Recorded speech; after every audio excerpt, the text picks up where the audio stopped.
Everyone is telling you that Disneyland is rotting. They point to the skyrocketing ticket prices, the endless construction walls fracturing the paths, and the gridlock walkways that make a Tuesday morning feel like New Year's Eve. The common narrative is that Disneyland is experiencing an operational crisis, but that narrative is completely wrong.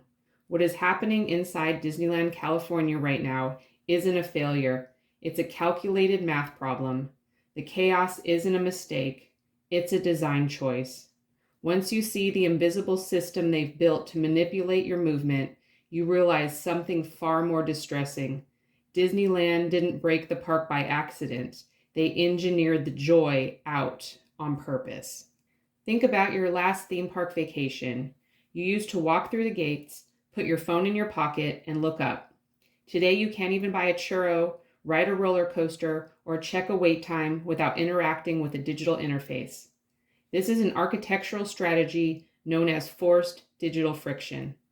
By locking essential park functions behind the Disney app, management forces your brain into a state of continuous logistical stress. But why would a company built on magic want you to be looking at a screen instead of a castle? Because a guest looking up notices things. They notice that live entertainment acts have been quietly cut. They notice that ride maintenance is slipping, causing frequent unexpected breakdowns. But more importantly, when your focus is trapped in an app trying to secure a lightning lane or a mobile order, your spatial awareness shrinks. You become a variable that can be funneled. This brings us to the physical architecture, the Chokepoint Paradox. Critics love to point at the massive construction walls wrapping around New Orleans Square and Critter Country as evidence of poor planning. They assume Disney wants crowds to flow smoothly. They don't. With the reservation system, Disney knows exactly how many bodies are entering the park down to the hour, yet lines for standard food stalls stretch across walkways and paths are deliberately throttled. This isn't failure of crowd control.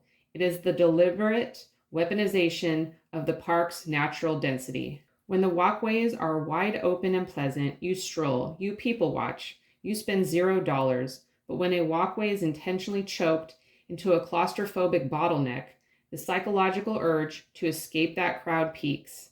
And where are the only spaces free from gridlock? Inside air-conditioned, high-margin retail shops and sit-down dining locations. The bottlenecks are a physical funnel pushing you off the pavement and straight towards a cash register. For decades, the lifeblood of Disney California was the Southern California local. They were the pass holders who filled the park on a rainy Tuesday evening just to have dinner and ride one attraction. But from a modern corporate metric standpoint, the local pass holder is inefficiency. They know the tricks, but they rarely buy merchandise, and they take up physical space that can only be sold to a high-spending, one-time tourist. So Disney implemented the VIP expulsion model. By introducing blockout dates, forcing strict reservation windows, and pricing out the middle class, they intentionally dismantle the local fan culture. The goal isn't to have a packed park full of loyal fans. The goal is to have a half-empty park where every single individual is a high-yield tourist paying top dollar for premium tier tickets, mandatory lightning lanes, and themed souvenirs. Fewer people, maximum spend per capita. The metric of success is no longer guest satisfaction.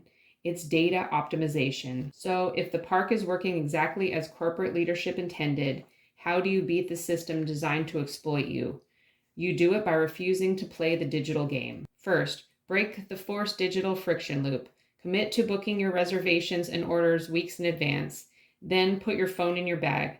Second, ignore the headlines, e-ticket attractions that built artificial 120-minute queues just to drive lightning lane sales. Instead, seek out remaining pockets of Walt's original architectural philosophy, spaces like Animation Academy, the physical details of Main Street, or quiet seating areas on the galaxy's edge. These are areas built for atmosphere, not for monetization. Disney is banking on facts that you will pay any price to chase a memory. The moment you stop optimizing your day through their app and start navigating the park on your own terms, the corporate math problem falls apart and you take back the magic for yourself.